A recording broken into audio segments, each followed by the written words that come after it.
हरि ओम। हरि ओम। चले राम लक्ष्मण मुनि संगा, गए जहाँ जग पावनी गंगा। गादी सुनु सब कथा सुनाई, जेहि प्रकार सुर सरी मही आई। जेहि प्रकार सुर सरी मही आई। दर्शनात् स्पर्शनात् पानात् तथा गंगेदि कीर्तनात् पुनात्य पुण्यान पुरुषान सत्सु अत सहस्रशः। भागवत अनुशासन पर्व 26-64। दर्शन से, स्पर्श से, जलपान करने से तथा नाम संकीर्तन करने से सैकड़ों तथा हजारों पापियों को गंगा मां पवित्र कर देती है। हरि ओम। ऋषि विश्वामित्र ने इस प्रकार कथा सुनाना प्रारंभ किया। वर्तमान हिमालय की अत्यंत रूपवती, लावण्यमती एवं सर्वगुण संपन्न दो कन्याएं थीं।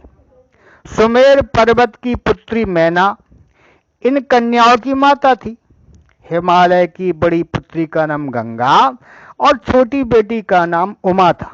गंगा अत्यंत प्रभावशाली, असाधारण दैवी गुणों से संपन्न थी। वह किसी बंधन को स्वीकार न करके मनमाने मार्गों का अनुसरण करती थी। उसकी इस असाधारण प्रतिभा से प्रभावित होकर के देवता लोग विश्व कल्याण की दृष्टि से उसे हिमालय से मांग करके ले गए। पर्वतराज की दूसरी कन्या उमा बड़ी तपस्विनी थी। उसने कठोर असाधारण तपस्या करके महादेव जी को वर के रूप में प्राप्त किया था। विश्वामित्र के इतना कहने पर राम जी ने कहा कि हे भगवान, जब गंगा को देवता लोग स्वर्गलोक ले गए तो वह पृथ्वी पर कैसे अवतरित हुई? गंगा को त्रिपथगा क्यों कहते हैं? इस पर ऋषि विश्वामित्र ने कहा, महादेव जी का विवाह तो मां के साथ हो गया था, किंतु 100 वर्ष तक भी उनके किसी संतान की उत्पत्ति नहीं हुई। एक बार महादेव जी के मन में संतान उत्पन्न करने का विचार आया। जब उनके इस विचार की सूचना ब्रह्मा जी सहित देवताओं को मिली तो विचार करने लगे कि शिव जी के संतान के तेज को कौन संभाल सकेगा। उन्होंने अपनी शंका को शिव जी के सम्मुख प्रस्तुत किया। उनके कहने पर अग्नि ने यह भार ग्रहण किया और परिणाम स्वरूप अग्नि के समान महान तेजस्वी स्वामी कार्तिकेय का जन्म हुआ। देवताओं के षड्यंत्र से उमा के संतान होने में बाधा पड़ी तो उन्होंने क्रोधित होकर के देवताओं को श्राप दे दिया कि भविष्य में वे कभी पिता नहीं बन सकेंगे। इस बीच सुरलोक में विचरण करती हुई गंगा से उमा की भेंट हुई। गंगा ने उमा से कहा कि मुझे सुरलोक में विचरण करते हुए बहुत दिन हो गए। मेरी इच्छा है कि मैं अपनी मातृभूमि पृथ्वी पर विचरण करूं। उमा ने गंगा को आश्वासन दिया कि वे उसके लिए कोई ना कोई प्रयत्न जरूर करेंगे। विश्वामित्र ने कहा, हे वत्स राम, तुम्हारी ही अयोध्यापुरी में सगर नाम के एक राजा थे। उनके कोई पुत्र नहीं था। सगर की पटरानी केसनी विदर्भ प्रांत के राजा की पुत्री थी। केसनी सुंदर और धर्मात्मा सत्यप्राणा थी। सगर की दूसरी रानी का नाम सुमति थी, जो राजा अर्शनेमि की कन्या थी। दोनों रानियों को लेकर महाराज सगर हिमालय के भृगु प्रवर्षण नामक प्रांत में जाकर के पुत्र प्राप्ति के लिए तपस्या करने लगे। उनकी तपस्या से प्रसन्न होकर के महर्षि भृगु ने उन्हें वर दिया कि तुम्हें बहुत से पुत्रों की प्राप्ति होगी। दोनों रानियों में से एक का केवल एक पुत्र होगा जो वंश को बढ़ाएगा और दूसरी के 60,000 पुत्र होंगे। कौन सी रानी कितने पुत्र चाहती है इसका निर्णय आप सब आपस में कर ले। केसनी ने वंश को बढ़ाने वाले एक पुत्र की कामना की और गरुड़ जी की बहन सुमति ने 60,000 बलवान पुत्रों की इच्छा की। उच्च समय पर रानी केसनी के असमंजस नामक पुत्र को जन्म दिया। रानी सुमति के गर्भ से एक तुम्बा निकला, जिसे फोड़ने पर छोटे छोटे 60,000 पुत्र निकले। उन सब का पालन पोषण घी के घड़ों में रखकर किया गया। काल चक्र बीतता गया, सभी राजकुमार युवा हो गए। सगर का ज्येष्ठ पुत्र असमंजस बड़ा दुराचारी था और उसे नगर के बालकों को सरयू नदी में फेंक कर उन्हें डूबते देखने में बड़ा आनंद आता था। उस दुराचारी पुत्र से दुखी होकर के सगर ने उसे अपने राज से निष्कासित कर दिया। असमंजस के उस समय अंशुमान नाम का एक पुत्र था। अंशुमान अत्यंत सदाचारी और पराक्रमी था। एक दिन राजा सगर के मन में अश्वमेध यज्ञ करवाने का विचार आया। शीघ्र ही उन्होंने अपने इस विचार को कार्यरूप में परिणत किया। कभी अच्छे का पुत्र बुरा होता है, कभी बुरे का पुत्र अच्छा भी हो सकता है। हे राम, राम ने विश्वामित्र से कहा, गुरुवर, मेरी रुचि अपने पूर्वज सगर की यज्ञ गाथा को विस्तार पूर्वक सुनने की है, अतः कृपा करके इस वृत्तांत को पूरा पूरा वर्णन कीजिए। राम के इस तरह कहने पर विश्वामित्र प्रसन्न हो गए और कहने लगे कि राजा सगर ने हिमालय और विंध्याचल के बीच में हरी भरी भूमि पर एक विशाल यज्ञशाला का निर्माण करवाया। फिर अश्वमेध यज्ञ के लिए श्यामकर्ण घोड़ा छोड़ करके उसकी रक्षा के लिए पराक्रमी अंशुमान को सेना के साथ उसके पीछे भेज दिया। यज्ञ की संभावित सफलता के परिणाम की आशंका से भयभीत होकर इंद्र ने एक राक्षस का रूप धारण करके उस घोड़े को चुरा लिया। घोड़े की चोरी की सूचना पाकर सकर ने अपने 60,000 पुत्रों को आदेश दिया कि घोड़ा चुराने वाले को पकड़कर या मारकर घोड़ा वापस लाओ। पूरी पृथ्वी में खोजने पर भी जब घोड़ा नहीं मिला तो इस आशंका से कि किसी ने घोड़े को तहखाने में छुपा रखा हो, सगर के पुत्रों ने संपूर्ण पृथ्वी को खोदना प्रारंभ किया। उनके इस कार्य से असंख्य भूतल निवासी प्राणी मारे गए। खोदते खोदते वे पाताल तक पहुंच गए। उनके इस नरसंस्कृत की देवताओं ने ब्रह्मा से शिकायत की तो ब्रह्मा जी ने कहा कि ये राजकुमार क्रोध एवं मद में अंधे होकर ऐसा कर रहे हैं। पृथ्वी की रक्षा का दायित्व तो समय कपिल मुनि पर है, इसलिए वे इस विषय में कुछ ना कुछ अवश्य उपाय करेंगे। पूरी पृथ्वी को खोदने के बाद भी जब घोड़ा और उसको चुराने वाला चोर नहीं मिला तो निराश होकर राजकुमारों ने इसकी सूचना अपने पिता को दी। रुष्ट होकर सगर ने आदेश दिया कि घोड़े को पाताल में जाकर ढूंढो। पाताल में घोड़े को खोजते खोजते वे सनातन वासुदेव कपिल के आश्रम में पहुंच गए। उन्होंने देखा कि कपिल देव आंखें बंद किए हुए बैठे हैं और उन्हीं के पास एक का घोड़ा बंधा हुआ है। उन्होंने कपिल मुनि को घोड़ा का चोर समझकर अनेक दुर्वचन कहे और उन्हें मारने के लिए दौड़े। सगर के इस कुकृत्य से सगर पुत्रों के कृत्य से कपिल मुनि की समाधि भंग हो गई। उन्होंने क्रुद्ध होकर सगर के उन सब पुत्रों को भस्म कर दिया। जब महाराज सगर को बहुत दिनों तक अपने पुत्रों की सूचना नहीं मिली तो उन्होंने अपने तेजस्वी पौत्र अंशुमान को अपने पुत्रों तथा घोड़ों का पता लगाने के लिए आदेश दिया। वीर अंशुमान शस्त्रास्त्रों से सुसज्जित होकर के उसी मार्ग से पाताल की ओर चल पड़ा जिसे उसके चाचाओं ने बनाया था। मार्ग में जो भी पूजनीय ऋषि मिले उनका यथोचित सम्मान करके अपने लक्ष्य के विषय में पूछता हुआ उस स्थान पर पहुंच गया जहां पर उसके चाचाओं के भस्मीभूत शरीरों की राख पड़ी थी और पास ही यज्ञ का घोड़ा चल रहा था। अपने चाचाओं के भस्मीभूत शरीरों को देखकर उसे बहुत दुख हुआ। उसने उनका तर्पण करने के लिए जलाशय की खोज की किंतु उसे जलाशय नहीं दिखाई पड़ा। तभी उसकी दृष्टि अपने चाचाओं के मामा गरुड़ जी पर पड़ी।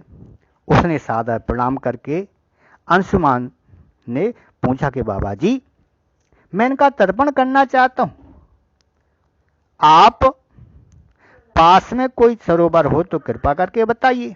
यदि आप इनकी मृत्यु के विषय में कुछ जानते हो तो वह भी मुझे बताइए। गरुड़ जी ने कहा, किस प्रकार तुम जानते हो तो वह मैं तुम्हें बताने की कृपा करता हूं। गरुड़ जी ने बताया कि किस प्रकार इनके चाचाओं ने कपिल मुनि के साथ उद्दंड व्यवहार किया था।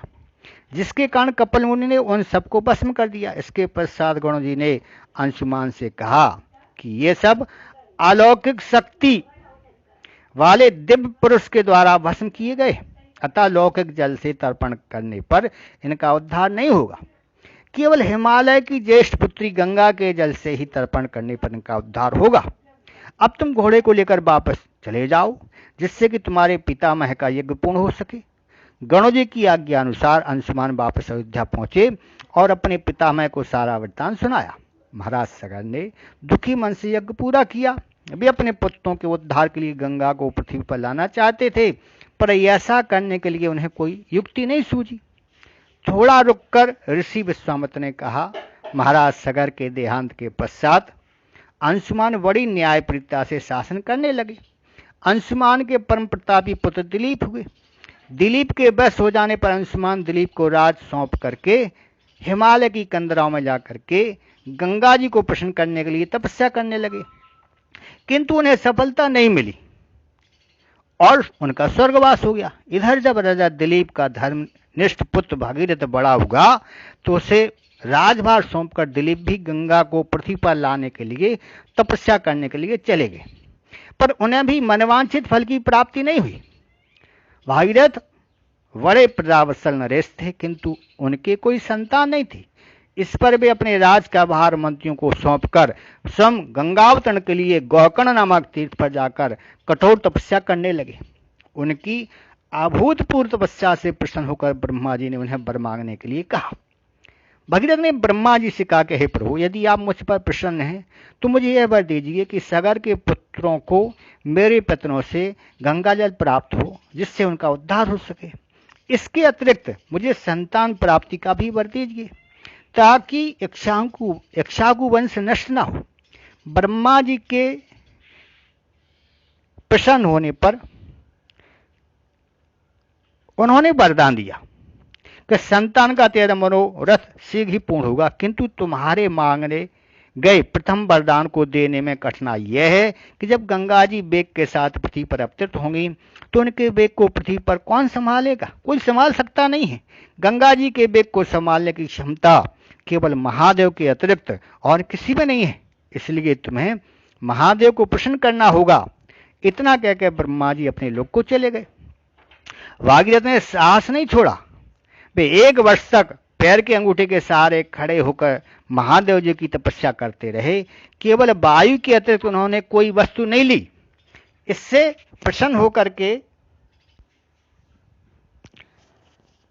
भगीरथ की तपस्या से प्रसन्न होकर के महादेव ने भागीरथ को दर्शन देकर कहा कि हे भक्त श्रेष्ठ, हम तेरी मनोकामना पूरी करने के लिए गंगा जी को अपने मस्तक पर धारण करेंगे।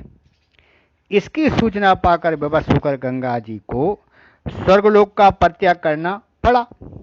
उस समय वे स्वर्गलोक से कहीं जाना नहीं चाहती थी, इसलिए वे यह विचार करके कि मैं अपने प्रचंड वेग से शिव जी को बहाकर पाताल लोक में ले जाऊं, वे भयानक वेग से शिव जी के सिर पर अवतरित हुई। गंगा के इस वेगपूर्ण अवतरण से उनका अहंकार शिव जी से छुपा न रहा।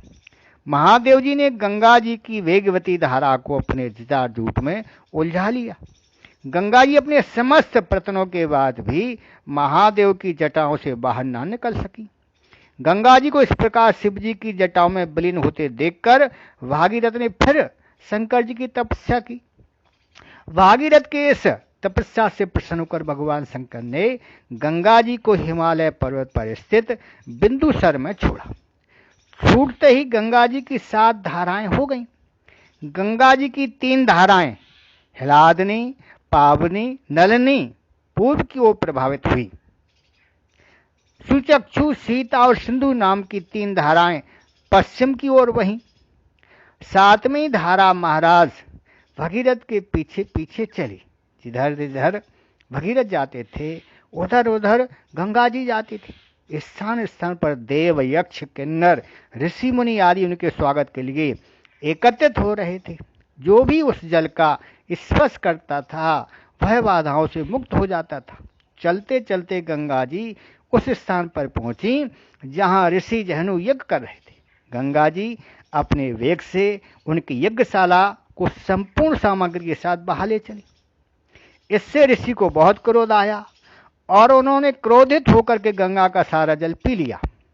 यह देखकर समस्त ऋषि मुनियों को बड़ा आश्चर्य हुआ और वे गंगा जी को मुक्त कराने के लिए उनकी स्तुति करने लगे। उनकी स्तुति से प्रसन्न होकर के जहनु ऋषि ने गंगा जी को अपने कान से निकाल दिया और उन्हें अपनी पुत्री के रूप में स्वीकार किया। तब से गंगा जी जाह्नवी कहलाने लगी। इसके पश्चात वे भागीरथ के पीछे पीछे चलते चलते समुद्र तक पहुंच गईं और वहां से सागर के पुत्रों का उद्धार करने के बाद रसातल में चली गई। इनके जल के स्पर्श से भस्मीभूत हुए सागर के पुत्र निष्पाप होकर के स्वर्ग चले गए। उस दिन से गंगा के 3 नाम हो गए, त्रिपथगा, जाह्नवी और भागीरथी। बोल गंगा मैया की जय। हर हर गंगे, गंगे शरणम, हर हर गंगे।